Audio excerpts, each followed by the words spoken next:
Dia berkata pada Park bahwa dia hanya tahu dua kata ini dan tidak tahu apapun lagi. Konsentrasi mana mencapai tingkat yang sangat tinggi dan suhunya juga menjadi sangat panas, memungkinkan Shinwoo untuk dengan mudah menembus pertahanan peringkat D meskipun dia masih peringkat F. Ledakan terjadi, dan kemampuan pertama yang terwujud dari kekuatan Shinwoo adalah skill tinju meledak. Shinwoo menyerang Park dengan tinju yang meledak, memberikan pukulan sangat kuat hingga melemparkan Park ke ujung tempat itu. Park membentur tembok dalam kondisi buruk.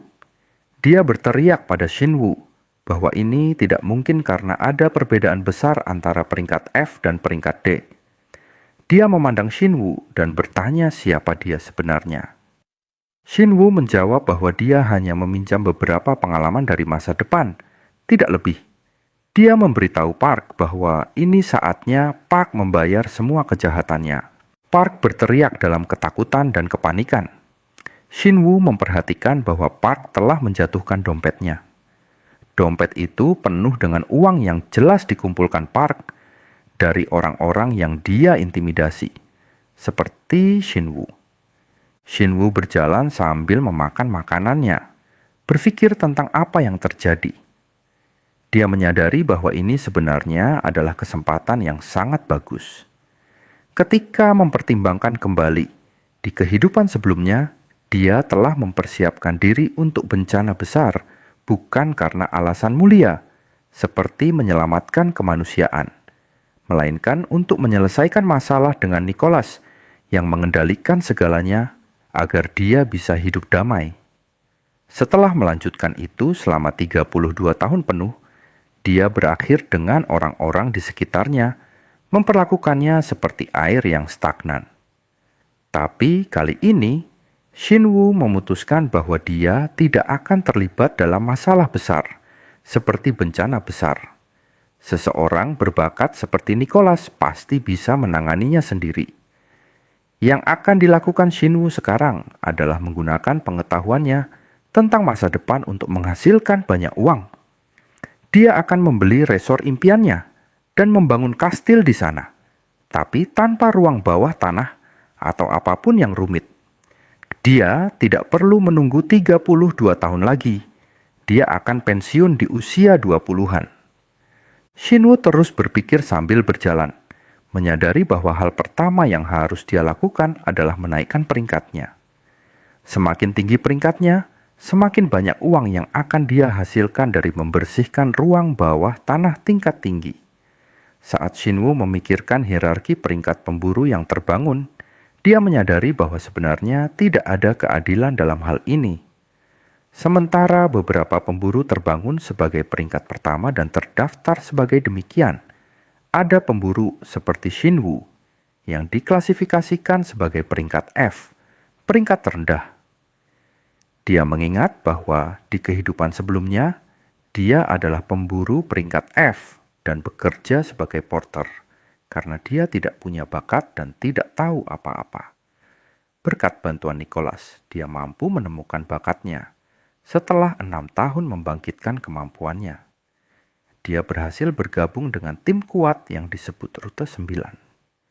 Setelah mengalami banyak momen di mana dia lebih dekat dengan kematian daripada kehidupan selama 1 dekade penuh, peringkat yang akhirnya dia capai adalah peringkat X. Sekarang, dia bisa mengatakan dengan bangga bahwa dia adalah satu-satunya pemburu yang memanjat hierarki dari bawah ke atas. Dia dikenali sebagai pemburu peringkat 10. Kini adalah waktu untuk membangkitkan bakat sejatinya. Shinwoo mulai mengingat apa yang terjadi padanya di kehidupan sebelumnya. Saat itu, dia menyelinap ke ruang bawah tanah untuk mendapatkan uang tambahan. Tetapi dia segera menyadari bahwa itu ide buruk. Dia ingin menemukan jalan keluar sebelum monster muncul. Tiba-tiba, monster menyerang, dan Shinwoo jatuh ke tanah karena serangan mendadak itu. Monster-monster itu berusaha menyingkirkannya. Shinwoo tetap kaget dan kagum, berpikir apakah ini cara dia akan mati setelah menghabiskan seluruh hidupnya sebagai pemburu peringkat F yang berusaha mengembangkan diri. Tapi tiba-tiba, monster itu diserang, dan seseorang mampu mengalahkannya. Shinwoo terkejut, tidak bisa memahami siapa orang ini dan bagaimana dia sampai di sana. Orang itu adalah Nicholas. Meskipun Shinwoo belum mengenalnya saat itu, Nicholas memberitahu Shinwoo bahwa dia sangat lemah, hampir dibunuh oleh monster peringkat rendah tanpa menyadari bakat sejatinya. Nicholas menawarkan untuk membawanya bersamanya jika Shinwoo benar-benar ingin tahu alasan dia begitu beruntung dan bisa mengembangkan diri hingga mencapai peringkat S atau bahkan lebih tinggi. Shinwoo mendengar ini dan terkejut, bertanya kepada Nicholas bagaimana dia mengenalnya dan siapa dia. Nicholas menjawab, memperkenalkan dirinya sebagai Nicholas Haen, pemburu peringkat 10 yang terbangun dari masa depan. Dia mengatakan bahwa dia ingin Kang Shinwoo menjadi teman dan sahabatnya. Shinwoo semakin terkejut merasa apa yang dikatakan Nicholas sulit dipercaya. Bagaimana bisa dia adalah pemburu dari masa depan, tahu tentang dia, dan membawanya kemana sekarang? Shinwoo mencoba menahan diri untuk tidak memberitahu Nicholas bahwa jalan di depan terhalang, tapi Nicholas tidak membutuhkannya menyelesaikan kalimatnya. Dia langsung terbang ke langit, menarik Shinwoo bersamanya. Dalam perjalanan mereka, Nicholas memberitahu Shinwoo bahwa bakat sejatinya tidak seperti bakat lain yang berhubungan dengan penggunaan senjata atau mantra. Itu adalah kemampuan yang sangat berbeda dan unik. Shinwoo bertanya bagaimana bakatnya bisa istimewa. Nicholas membalas bahwa itu adalah bakat transformasi atau modifikasi, seperti yang dia suka menyebutnya. Shinwoo mendengarkan kata-kata Nicholas dengan takjub dan kagum.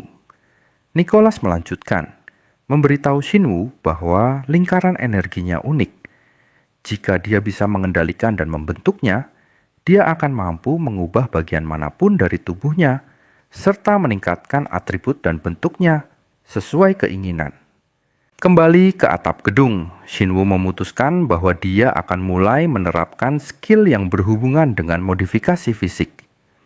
Hal pertama yang akan dia lakukan adalah memodifikasi jantung dan paru-parunya sebagai organ yang menjadi waduk mana yang sangat baik. Shinwoo mulai mengendalikan aliran mana dalam tubuhnya, mengikuti apa yang Nicholas katakan tentang bagaimana bakat modifikasi meningkatkan kemampuan berbeda untuk berbagai bagian tubuh. Sedikit demi sedikit, Shinwoo benar-benar merasakan esensi mana di dalam dirinya. Dia merasa berterima kasih kepada Nicholas sekali lagi, karena merekonstruksi sirkuit mana dan aliran dalam tubuhnya akan sangat meningkatkan dan memperkuat kekuatannya. Jantung dan paru-parunya memang mulai terasa berbeda segera setelah itu. Di peringkat 10 sebagai pemburu, aliran dan sirkulasi mana di seluruh tubuh menjadi sealami bernapas. Itu disertai dengan rasa sakit luar biasa di seluruh tubuh, seolah jiwa Shinwoo sedang direnggut darinya. Tapi Shinwoo telah melalui semua rasa sakit ini dalam pertempuran selama 30 tahun, dan dia telah beradaptasi dengannya, tak peduli seberapa intensnya. Akhirnya Shinwoo merasakan hasil dari rasa sakit itu dan keberhasilan skill transformasinya. Matanya bersinar dengan kepercayaan diri dan sedikit narsisme karena telah mencapai hasil yang sama, seperti di kehidupan sebelumnya, tapi jauh lebih awal. Dengan ini, skill modifikasi berhasil diselesaikan. Shinwoo tersenyum percaya diri dan mulai berpikir tentang apa yang akan dia lakukan selanjutnya. Biasanya, seorang pemburu awaken membutuhkan 12 jam, termasuk tidur, untuk memulihkan mananya. Tapi organ yang ditingkatkan mempercepat proses ini hampir 5 kali lebih cepat. Dengan menggunakan skill dan meningkatkan mana di lengan kanan, waktu untuk menyerang atau bertahan akan berubah tergantung pada keinginan pengguna. Sementara itu, lengan kiri akan fokus dan melepaskan energi batin. Shinwoo merasakan energinya mengalir di nadinya, meluap ke semua organnya. Kapasitas mananya sendiri meningkat hampir 5 kali lipat dibandingkan sebelumnya. Waktu yang dibutuhkannya untuk mencapai titik ini hanya 10 menit. Sebuah prestasi yang seharusnya memakan waktu setidaknya 10 tahun. Dia merasa seperti ingin mengubah seluruh tubuhnya segera. Tapi ini mungkin tidak diperlukan sekarang dan akan berisiko jika dia tidak berhati-hati. Shinwoo tidak ingin terburu-buru karena dia masih punya banyak waktu. Shinwoo merasakan kegembiraan yang luar biasa saat menggunakan lengan yang telah dimodifikasi. Dia memperhatikan perbedaan kekuatan yang mencolok. Dia melanjutkan memikirkan modifikasi berikutnya dan organ mana yang harus dia kerjakan. Namun, dia mendapati dirinya perlahan-lahan mencondongkan tubuh ke tanah hingga akhirnya terjatuh. Dia tidak bisa bangkit lagi karena seorang pemburu yang baru saja meninggalkan peringkat F tidak dapat menahan aliran mana secara alami. Jumlah mana yang mengalir di tubuhnya memang bisa menyebabkan dia pingsan. Setelah periode ketidaksadaran, Shinwoo terbangun dengan panik. Dia segera memeriksa dompet dan seluruh bagian tubuhnya. Dia ketakutan, tapi juga bersyukur, menyadari bahwa dia tidak berada di zona merah yang penuh pencurian dan kejahatan. Berkat koma akibat kelebihan mana, energinya telah pulih. Sekarang, dia bisa memulai proses modifikasi kedua. Shinwoo duduk dan memutuskan untuk mencoba 3 modifikasi baru. Dia memfokuskan aliran mana pada matanya. Bola mata yang dimodifikasi dapat mendeteksi aliran mana tersembunyi. Itu juga bertindak sebagai penghalang yang mencegah ilusi dan halusinasi. Dia lalu beralih ke modifikasi berikutnya yang ada di mulutnya. Dia mengubah komposisi air liur di mulutnya menggunakan kemampuan transformasi. Kemudian, dia melanjutkan ke modifikasi ketiga, juga di mulutnya. Dia mengubah bentuk, kekerasan, dan ketajaman giginya sepenuhnya. Shinwoo ingin menguji modifikasi baru ini. Dia mengambil pipa besi di dekatnya dan mulai menggigitnya dengan gigi yang kini menyerupai taring buaya. Gigi itu dengan mudah menembus pipa besi, seolah-olah itu permen marshmallow. Shinwoo merasakan kebahagiaan dan mulai berpikir tentang langkah selanjutnya yang harus dia ambil dalam kehidupan ini. Keesokan paginya, alarm Shinwoo berbunyi. Dia bangun dengan terkejut. Seperti di kehidupan lamanya, dia tidak pernah merasa segar kembali. Di apartemen kumuh di zona merah, tangan dan kakinya yang dulu selalu sakit, kini tidak terluka sama sekali.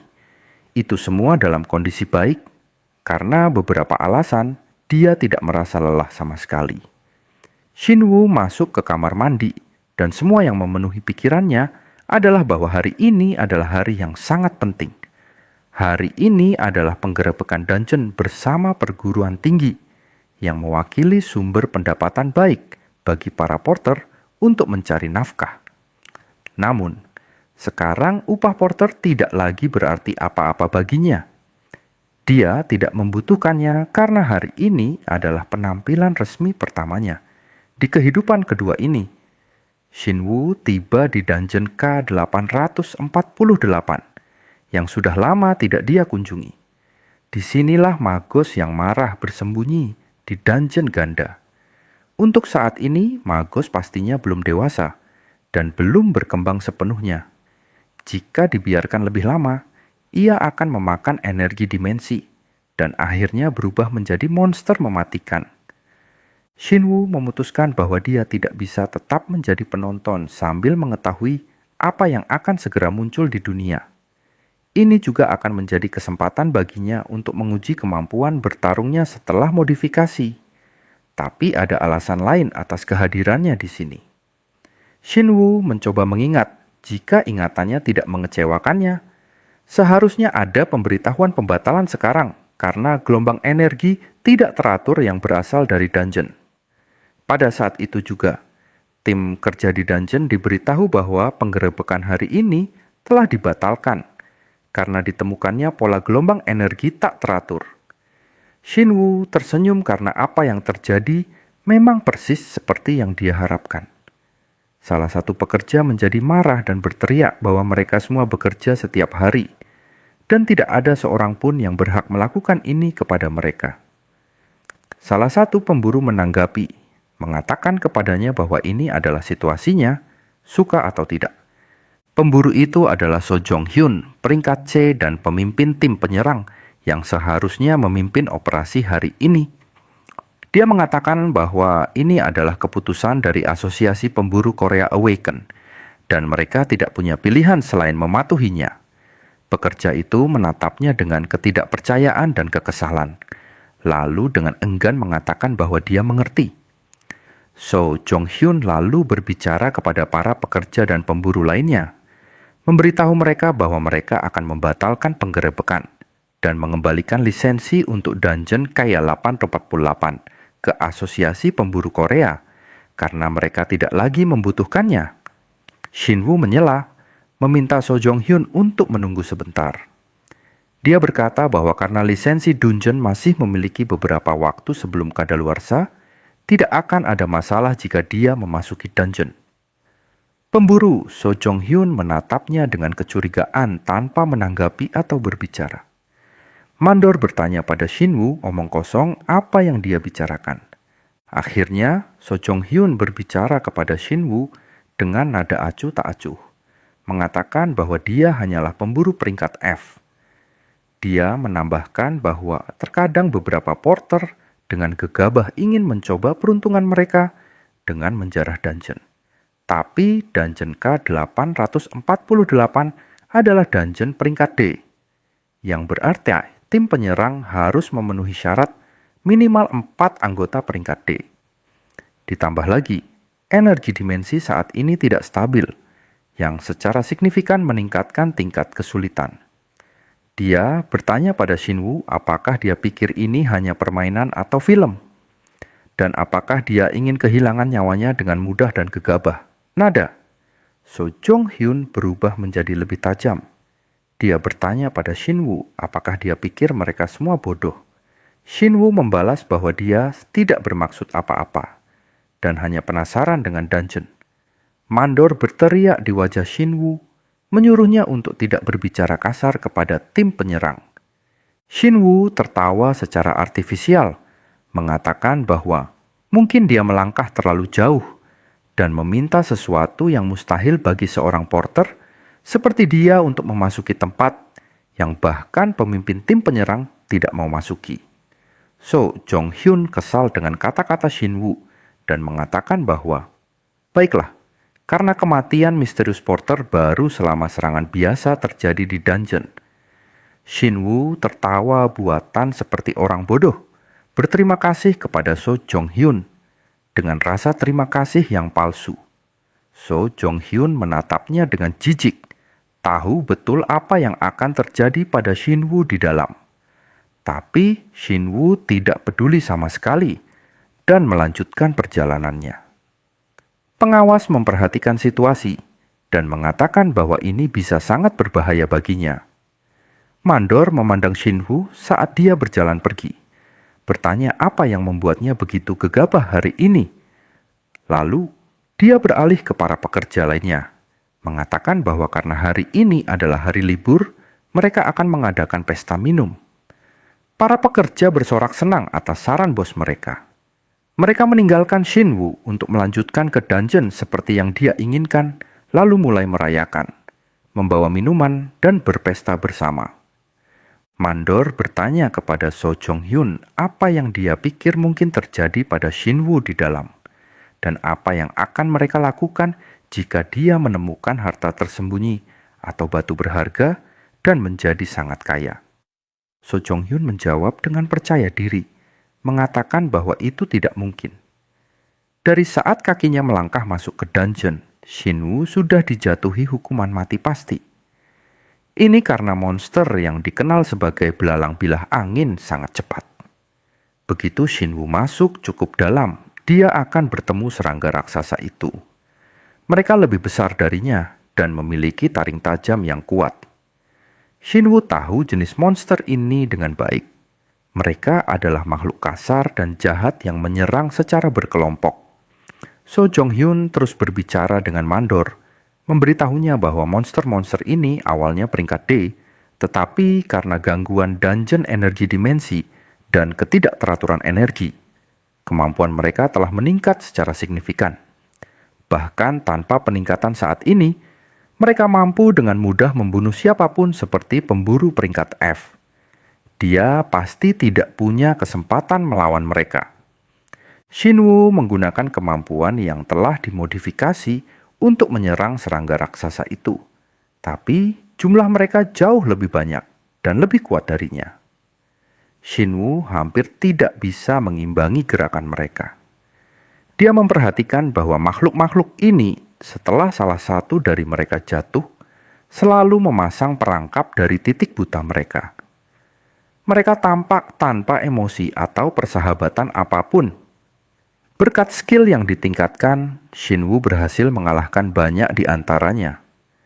Kecepatan tinggi dan kekuatan lengan kanannya yang dimodifikasi bertindak seperti palu keras yang menghantam leher monster-monster ini untuk melenyapkan mereka. Shinwoo merasa percaya diri dan berkata, "Di mana belalang bilah angin yang tajam? Mengalahkan mereka jauh lebih mudah daripada yang kubayangkan." Shinwoo merasakan sensasi luar biasa karena mampu bergerak bebas di medan perang setelah sekian lama tidak bertarung. Dia terus menyerang belalang sembah satu persatu dengan skill dan kelincahan. Dia menangkap salah satu belalang sembah dengan lengannya, memberitahu makhluk itu bahwa dia telah menangani jenisnya yang tak terhitung jumlahnya di kehidupan sebelumnya, membuatnya sangat paham dengan kebiasaan makhluk seperti itu. Dia mulai mengumpulkan mana di lengan kirinya. Dia memberitahu belalang sembah itu bahwa dia minta maaf, tapi dia adalah pemburu peringkat 10, dan monster peringkat D seperti itu tidak punya peluang melawannya. Shinwoo akhirnya menggunakan kemampuan transformasinya. Dia menyalurkan mana dari tangan kirinya menjadi api besar yang membakar segalanya di depannya. Dia berhasil menghapus seluruh kelompok belalang sembah. Shinwoo meregangkan tubuhnya sedikit dan berkata, "Cukup untuk pemanasan sebelum pertarungan sesungguhnya." Shinwoo terus berjalan melalui dungeon hingga bertemu dengan sekelompok goblin. Ada banyak dari mereka, dan mereka mulai menyerang Shinwoo dengan senjata tajam mereka. Salah satu goblin menerjang lebih dulu, menargetkan Shinwoo, tapi tidak berhasil mendekatinya. Shinwoo dengan mudah meraih kepala goblin itu.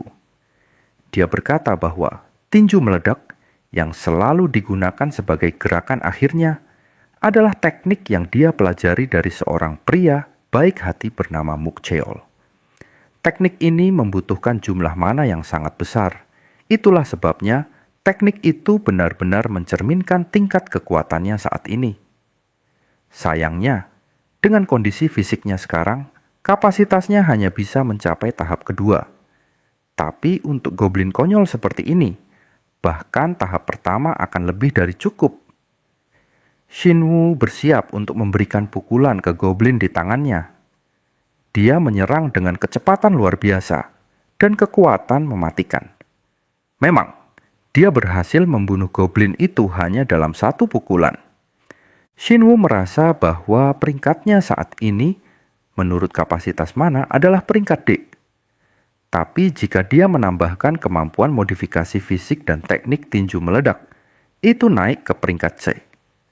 Dia menambahkan bahwa dalam hal kekuatan tembak seketika, itu bahkan mungkin mencapai peringkat B.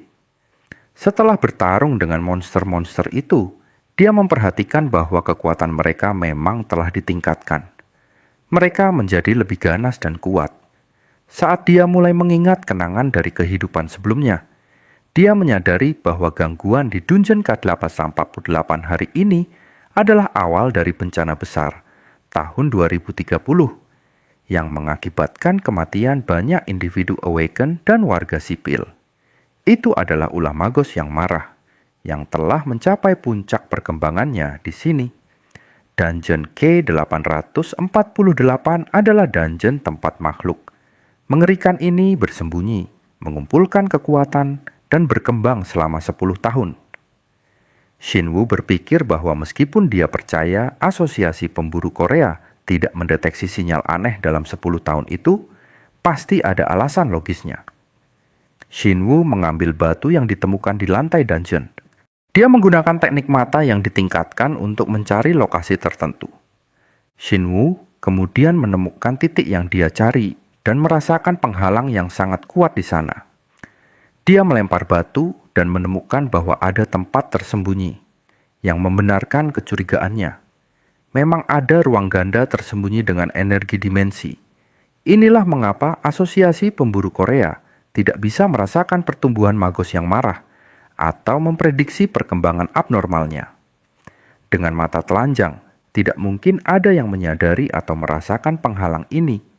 Itulah sebabnya tidak ada seorang pun yang tahu tentang keberadaan monster, seperti magos yang marah sepanjang periode ini. Shinwoo meningkatkan kekuatan di lengannya dan menggunakannya untuk mendobrak penghalang yang menyembunyikan dungeon monster itu.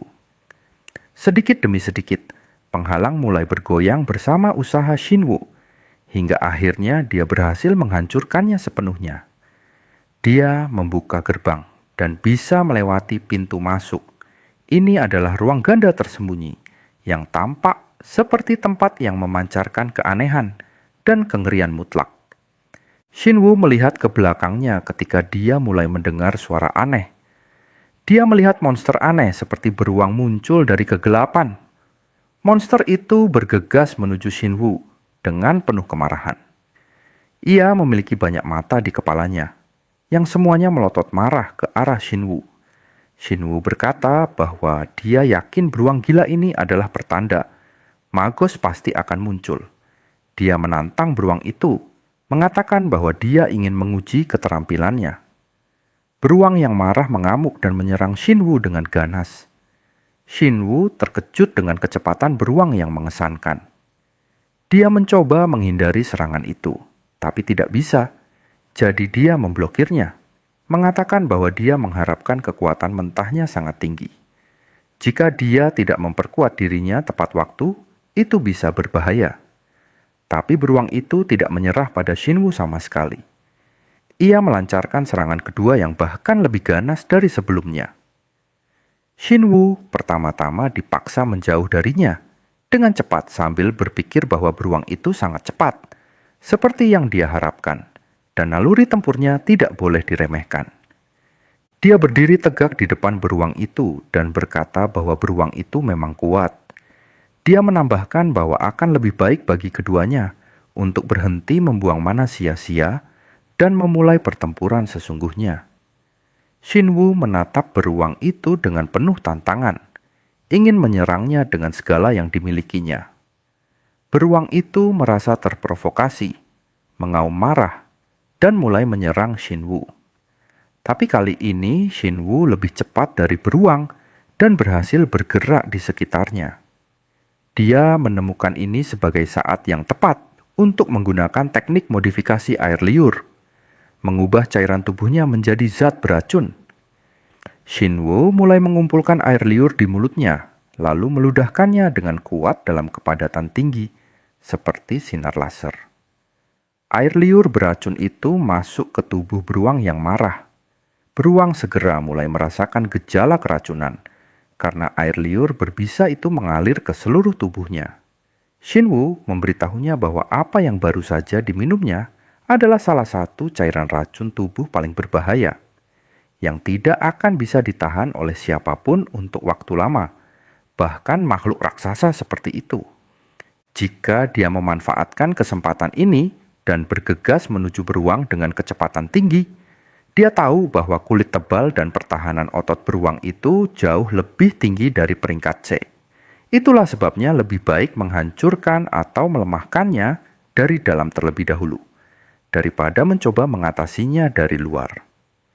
Shinwoo menggunakan lengan kanannya yang dimodifikasi untuk memberikan pukulan terakhir ke beruang. Lalu, dia menggunakan teknik transformasinya di tangannya, mengubahnya menjadi pedang. Ini memungkinkan dia untuk menyuntikkan mana yang terbakar. Saat menggunakan tangan kiri yang bertanggung jawab untuk radiasi mana, Dia mengubah serangan tinju yang menyala menjadi pedang yang menyala. Memang, dia berhasil membunuh beruang itu, mengirim kepalanya terbang. Tubuh beruang secara bertahap runtuh ke tanah. Karena ukurannya yang besar, jatuhnya menyebabkan suara keras dan kabut tebal di dalam dungeon. Ini adalah yang diharapkan Shinwu untuk dihadapi dari monster peringkat laut. Dia bersyukur kepada Tuhan bahwa dia telah menyelesaikan modifikasi tubuhnya. Jika tidak, dia tidak akan memiliki cukup mana untuk menggunakan tahap kedua tinju meledak. Sesuatu di tanah menarik perhatiannya saat dia berpikir. Shinwu membungkuk untuk mengambilnya dan memeriksanya. Dia menemukan bahwa itu adalah artefak langka, cincin penyembunyian, item peringkat C yang menjamin ketidakterlihatan sementara bagi pemakainya. Shinwu kemudian mengekstrak jantung beruang gila dan memutuskan untuk memakannya, karena itu akan membantunya menghadapi Magos, meningkatkan kekuatannya sekitar 3 kali lipat dalam waktu singkat. Shinwu berpikir bahwa barang ini bisa dijual dengan harga sangat tinggi, dan dia merasa menyesal menggunakannya sekarang. Tapi di saat yang sama, dia tahu dia tidak bisa mengambil resiko menahan energinya. Sementara itu, di luar dungeon, tempat para pemburu berada setelah perayaan, So Jong-hyun bingung saat berbicara dengan salah satu pemburu yang bertanggung jawab dari Asosiasi Pemburu Korea Awaken. Dia mengatakan bahwa tindakan ini adalah kemauan Kang Shinwu sendiri. Mandor menambahkan bahwa jika perlu, dia juga bisa bersaksi bahwa porter peringkat F, Kang Shinwu, bertindak sendiri dan atas kemauannya sendiri. Anggota asosiasi pemburu menjawab bahwa detektor mana mendeteksi interaksi mana yang berbeda di dalam dungeon. Mereka menduga ini adalah interaksi milik individu Kang Shinwu. Namun, mereka tidak bisa memahami bagaimana ini terjadi. Ini adalah pendapat Yeon Beol, pemburu laut peringkat A dan kepala tim 7, tim manajemen di cabang Seoul Asosiasi Pemburu Korea Awaken.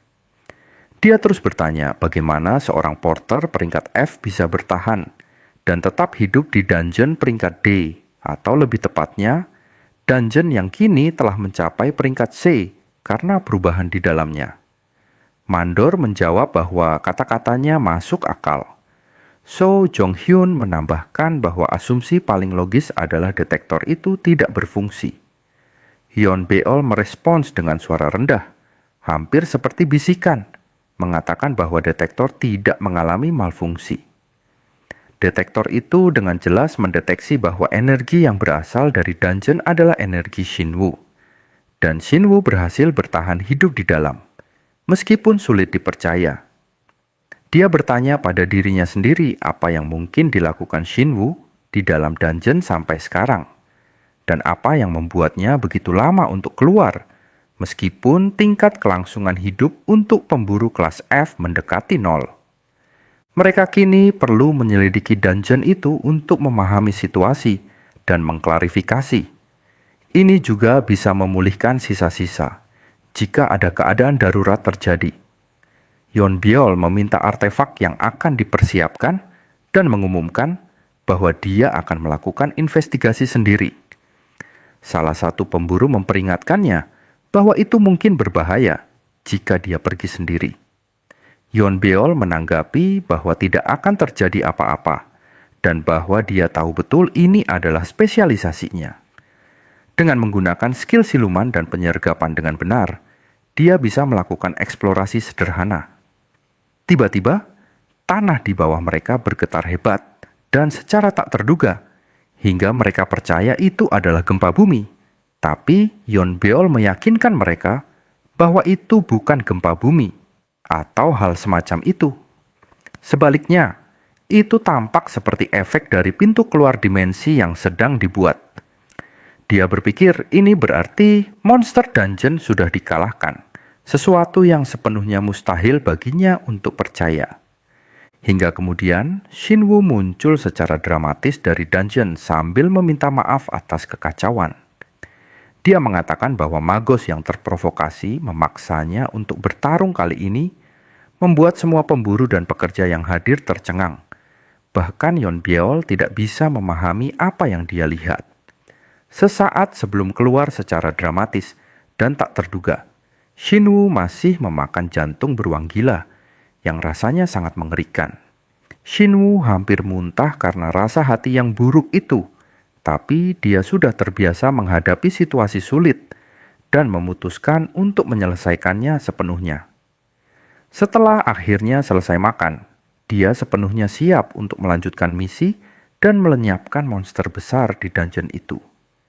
Shinwoo meletakkan tangannya ke dalam celah di dinding dungeon dan bisa melihat Magos yang marah di dalam. Saat memasuki, dia menemukannya berdiri di sana, berukuran besar, melotot marah padanya. Shinwoo memanggil Magos dengan namanya, mengejutkan Magos bahwa Shinwoo bisa berbicara dalam bahasanya. Magos bertanya bagaimana dia tahu cara berbicara seperti itu, dan apakah mereka pernah bertemu sebelumnya, karena dia tidak bisa mengingat pernah melihat manusia seperti Shinwoo. Shinwoo teringat kejadian dari kehidupan sebelumnya dan mengatakan kepada Magos bahwa wajar saja jika dia tidak mengingatnya. Lalu, dia menutup matanya, merasa sakit saat mengingat apa yang terjadi pada kejadian itu. Banyaknya yang meninggal, termasuk teman tersayang Shinwoo yang tidak bisa dia selamatkan. Shinwoo membuka matanya, penuh dengan kebencian mendalam terhadap Magos, dan berkata bahwa dia pikir dia bisa melupakan segalanya. Tapi melihatnya lagi membawa kembali kenangan menyakitkan. Dia menambahkan bahwa dia berhutang banyak pada Magos karena pada hari itu di tahun 2030, ketika Magos mengamuk dan menghancurkan seluruh kota, dia menyebabkan Shinwoo kehilangan teman-teman dan orang-orang yang disayanginya. Magos tertawa jahat dan memberitahu Shinwoo bahwa kata-katanya cukup menarik. Dia mengakui bahwa mungkin memang butuh waktu sekitar 10 tahun untuk mencapai bentuk evolusi terakhirnya. Dia sudah berpikir untuk melakukan pembantaian di permukaan untuk membuang manusia yang tidak berguna. Shinwoo berteriak padanya untuk diam sepenuhnya, mengatakan bahwa waktu itu kini telah tiba untuk mengadili dia atas semua dosa yang dilakukannya terhadap kemanusiaan. Lalu, Shinwoo berteriak lagi, menyuruhnya menerima takdirnya dengan tenang. Kata-kata ini memprovokasi Magos, yang bertanya pada Shinwoo bagaimana dia berani mengatakan hal-hal seperti itu. Magos mulai menyerangnya dengan keras, tapi Shinwoo berhasil menghindari serangan itu. Magos kemudian menggunakan ekornya yang berat untuk menyerang Shinwoo. Shinwoo berhasil lolos dari pukulan sulit ini, meskipun dia menyadari bahwa kecepatan Magos tidak bisa diremehkan. Jadi, dia meningkatkan kekuatannya untuk menghindari serangan keras itu, menggunakan bentuk pertama tinju meledak, dan memberikan pukulan kuat ke kepala Magos dengan kekuatan penuh. Magos tertawa gila dan bertanya pada Shinwoo apakah hanya itu yang dia punya. Dia mengejeknya, bertanya bagaimana Shinwoo berpikir dia bisa melakukan apa saja terhadapnya dengan kekuatan itu. Magos menjadi marah dan menanggapi Shinwoo dengan kemarahan, mengatakan bahwa jika itu benar-benar yang dia inginkan, maka dia akan mengubahnya menjadi abu. Shinwoo segera mengetahui serangan ini dan sudah menduganya, memahami bahwa ia harus menghindarinya dengan segala cara.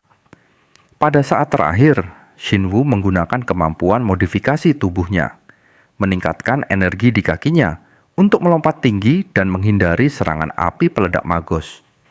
Dia memperhatikan bahwa serangan napas Magos tiba tepat seperti yang dia harapkan, disertai dengan awan debu gelap. Seperti yang diramalkan Shinwoo, mengubah posisi di udara hampir tidak mungkin. Magos memanfaatkan fakta ini, bersiap untuk menghembuskan api sekali lagi. Inilah yang ditunggu Shinwoo sejak awal serangan. Dia menggerakkan tubuhnya di sekitar kepala Magos dan menutup mulutnya sebelum bisa menghembuskan api. Shinwoo berdiri di belakang kepalanya, menempatkan dirinya di titik buta Magos. Dia mengejeknya, mengatakan bahwa cakar maupun napas berapinya tidak bisa mencapainya di sini. Langkah pertama untuk mengalahkan Magos adalah mencapai titik butanya, sepotong informasi yang dikenal luas di masa depan. Shinwu menyesuaikan giginya dan meningkatkan kekuatannya untuk melanjutkan ke langkah kedua, menghancurkan bagian lemah di tengkuk Magos yang berlapis baja. Dia menggigit bagian itu dengan kuat untuk memotongnya dengan sukses, menyebabkan retakan pada baju besi Magos. Shinwu mulai mempercepat serangannya. Kecepatannya melebihi armor dan semakin melemahkannya. Bagian ketiga dari rencananya adalah membalikkan keadaan dengan menggunakan air liurnya yang berbisa. Shinwu menggigit Magos untuk menyuntikkan air liur beracun ke tubuhnya. Hal terakhir yang dia lakukan adalah meningkatkan kekuatan di lengannya untuk bisa menembus jantung Magos dengan kekuatan penuh. Tapi serangan Shinwu dihentikan oleh Magos, yang menangkapnya. Ini mengejutkan Shinwu dengan fakta bahwa Magos masih bisa bertarung, meskipun racun penyebab kelumpuhan telah disuntikkan ke tubuhnya. Magos mengaum sangat marah pada Shinwu, mengatakan bahwa dia akan mencekiknya di sini, dan Shinwu tidak akan pergi kemanapun. Dia akan menjadi mangsanya hari ini. Shinwu menanggapi, memberitahunya bahwa satu-satunya mangsa di sini adalah Magos. Shinwu menggunakan teknik modifikasi tubuh untuk membentuk tombak tajam. Dia berhasil mencapai jantung Magos, memutuskan bahwa ini adalah saat yang tepat untuk akhirnya membalas dendam teman-temannya. Dia menusuk Magos raksasa dengan tombak menggunakan kekuatan luar biasa, berhasil menusuk jantungnya dan mengeluarkannya sambil tertawa penuh kemenangan. Shinwu berdiri, mengambil napas, dan mulai berpikir apakah dia benar-benar mencegah bencana yang akan menimpa dunia. Apakah dia bahkan berhasil menghindari kematian, yang pasti yang diperuntukkan bagi orang-orang yang seharusnya berada di dungeon ini saat kejadian. Tapi dia tidak menemukan manfaat dalam pikiran seperti itu sekarang. Saatnya merayakan kemenangan setelah pertempuran selesai. Shinwu berhasil memperoleh beberapa jarahan. Salah satunya adalah batu dimensi kelas 1, yang mengandung esensi kekuatan magis 2 dimensi. Batu ini memiliki banyak kegunaan, termasuk untuk membuat senjata dan baju besi. Shinwu tidak yakin bagaimana dia bisa menemukan batu sebanyak ini dari monster kelas B saja. Ada juga item unik lain yang disebut bunga baja, istilah umum untuk barang yang diperoleh dari bos dungeon. Saat dikonsumsi, itu memberikan kemampuan khusus secara permanen. Berbeda dengan item jenis peralatan, ini memberikan keterampilan yang setara dengan kebangkitan. Ada berbagai jenis bunga, masing-masing mewakili satu bunga unik di dunia, yang membuatnya menjadi item sangat langka. Shinwu melangkah keluar dari tubuh Magos yang tak bernyawa, mengatakan bahwa sudah waktunya melepaskan dendam dan kebencian masa lalu, serta membuka hatinya untuk kehidupan baru yang akan dia jalani sekarang. Shinwu berpikir bahwa, seperti namanya, bunga baja menjamin kekuatan dan ketahanan bagi tubuh pengguna. Shinwu mengonsumsi barang itu sambil terus memikirkan efek sampingnya, seperti melambatnya gerakan dan konsumsi energi magis yang berlebihan dan tidak perlu. Itulah sebabnya barang ini tidak dihargai tinggi di komunitas pemburu. Namun, berkat keterampilan unik modifikasi dan adaptasi transformasi tubuh yang menjadi bidang keahliannya, dia bisa mengontrol tampilan bentuk dan sejauh mana efek barang itu pada tubuhnya. Orang yang memiliki kemampuan menggunakan item bunga memperoleh 2 kemampuan kebangkitan dan disebut pemburu awaken ganda. Itulah yang terjadi sebelum Shinwu keluar dari dungeon dan menceritakan apa yang terjadi di dalam. Kepala pekerja merespons, bertanya apakah dia menyembunyikan kemampuan ini dari mereka selama ini. Shinwu menjawab bahwa dia punya alasannya sendiri. Porter Shinwu yang lemah dari kelas F akhirnya memutuskan untuk meninggalkan gelar itu. Kini, dia bukan lagi kelas F, melainkan telah naik pangkat menjadi pemburu kelas D. So Jong-hyun masih terpaku dalam keheranan, dan keterkejutan sejak Shinwoo keluar dari dungeon. Shinwoo pun memberitahunya bahwa dungeon sudah bersih, jadi tidak perlu lagi memperbarui izin. Saat dia hendak pergi, So Jong Hyun mulai memproses informasi itu dan meminta Shinwoo menunggu sebentar. Belum boleh pergi. Dia bertanya tentang pangkat Shinwoo, menambahkan bahwa meskipun dia kini kelas D, penjara bawah tanah ini jauh melampaui levelnya. Bahkan, mungkin sudah mencapai tingkat pemimpin tim, yang jelas-jelas setara dengan dungeon kelas B. Shinwoo menyadari bahwa, meski dengan teknologi canggih masa kini, tantangan itu tetap berat bagi pemburu kelas D. Jika bukan karena pengetahuan dan pengalamannya dengan magos, dia mungkin sudah tergeletak di dasar dungeon sebagai korban makhluk itu. Shinwoo menjawab dengan nada tegas, mengatakan bahwa ini adalah hasil dari 30 tahun pengalaman. Dia menambahkan bahwa meskipun dia menjelaskan, So Jong Hyun mungkin sulit memahaminya. Shinwoo lalu mengeluarkan sesuatu dari saku dan meminta So Jong Hyun mengirimkannya ke porter yang berafiliasi dengan mahasiswa teknik. So Jong Hyun bertanya apa itu. Shinwoo menjelaskan bahwa pekerjaan hari ini dibatalkan karena kejadian mendadak, dan batu ini cukup untuk memberikan penghasilan sebulan bagi semua porter yang hadir. Kejutan ini melanda So Jong Hyun, kepala pekerja, para pekerja, dan pemburu lainnya. Shinwoo mengisyaratkan kepada mereka bahwa tugasnya sudah selesai dan kini saatnya dia pergi. Shinwoo berbalik untuk meninggalkan tempat itu, masih tak percaya bahwa dia akhirnya berhasil mewujudkan apa yang diimpikannya. Kekuasaan dan kekayaan di usia 32 tahun yang selalu dia harapkan sepanjang kehidupan masa lalunya, kini menjadi kenyataan. Meski dulu dia mengira hal seperti ini mustahil, pikirannya tiba-tiba terganggu oleh tangan yang diletakkan di bahunya. Dengan cepat dan kasar, Shinwoo menepis tangan itu sebelum benar-benar menyentuhnya. Dia melirik ke belakang dari sudut mata, bertanya siapa orang itu. Ternyata, itu adalah pemburu Yeon Byeol. Yeon Byeol buru-buru menjelaskan bahwa dia tidak bermaksud menakuti atau mengejutkan Shinwoo. Dia bertanya apakah Shinwoo merasakan energi magisnya, dan itulah alasan reaksinya begitu cepat. Menurutnya, ini menunjukkan indera Shinwoo sangat tajam dan kuat.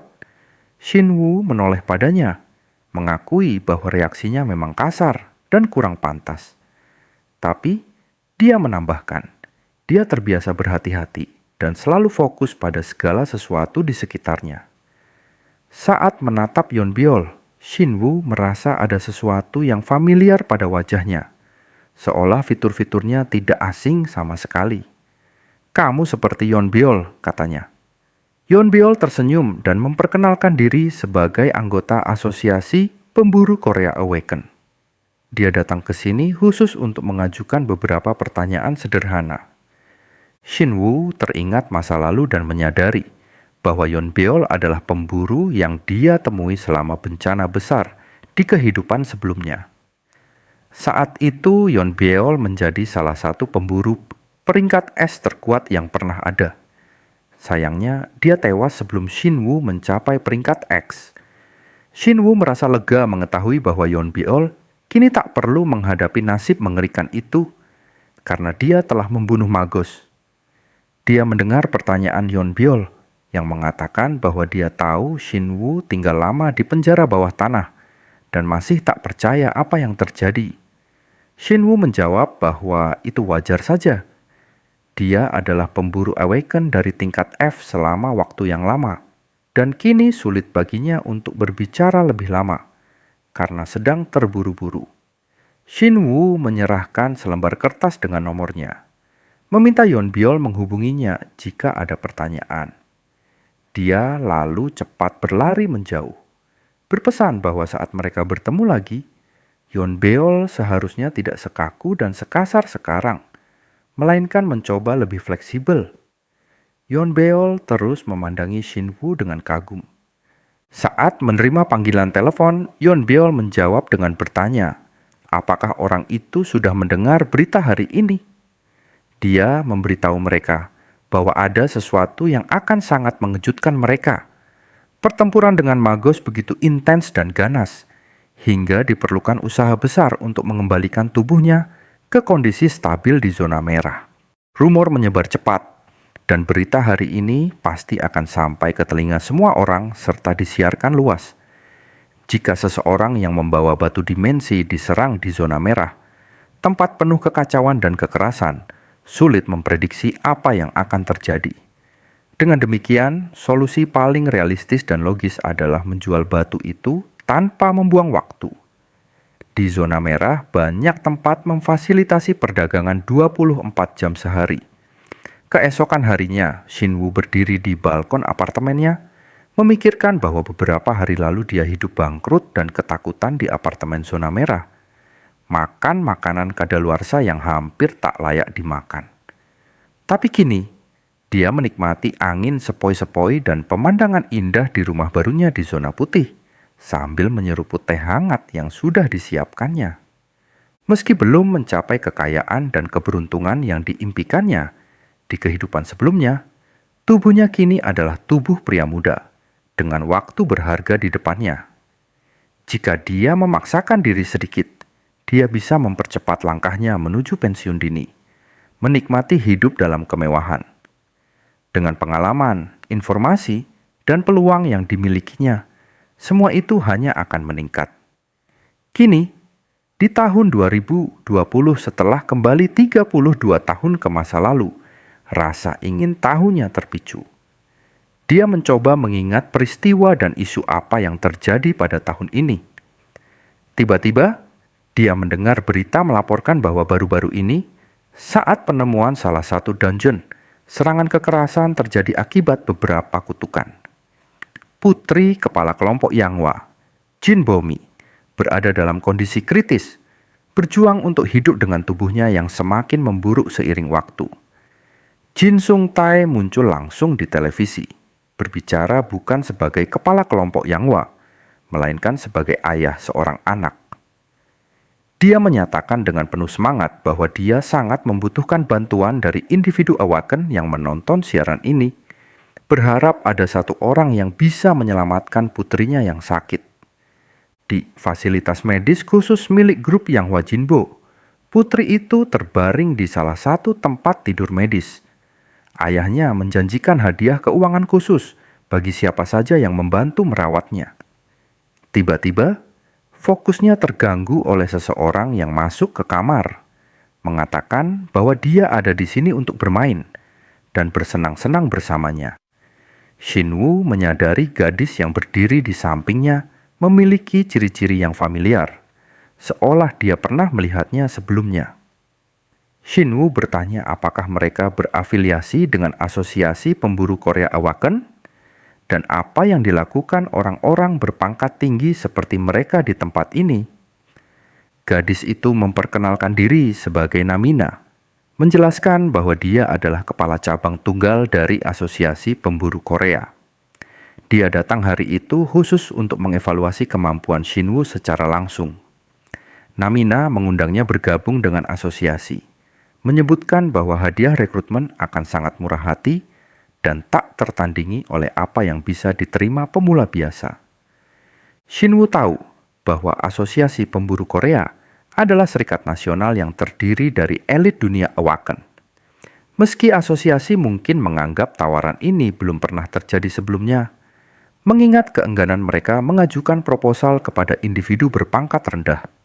Shinwoo teringat bahwa jika dia menerima tawaran serupa di usia 25 tahun di kehidupan sebelumnya, dia akan sangat senang hingga tak bisa tidur selama seminggu.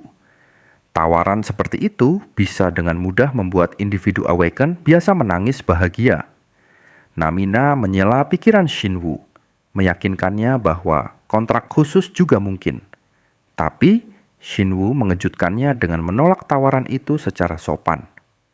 Dia menjelaskan bahwa dia tidak ingin terikat pada organisasi khusus apapun.